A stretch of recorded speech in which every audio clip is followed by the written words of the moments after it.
আৰু মোৰ মুখখন দেখি আপোনালোকে ধৰিব পাৰিছে মোৰ গাটো খুবেই বেয়া, একদম ৰাতি ৰাতি জ্বৰ উঠিছে আৰু এতিয়াও জ্বৰ অলপ অলপ আছে।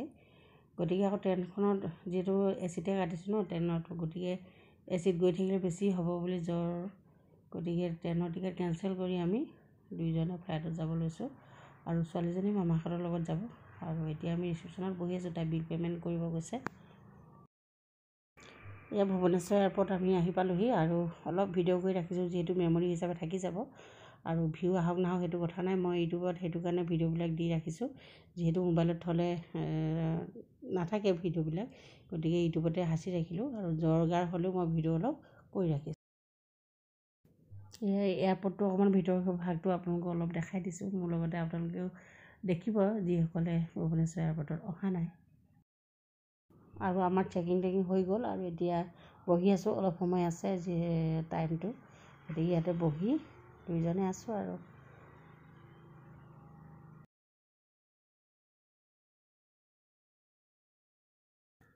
আৰু এতিয়া আমি বাছখনত উঠি আছোঁ, আমাক লৈ যাব ফ্লাইটখনৰ ওচৰলৈ।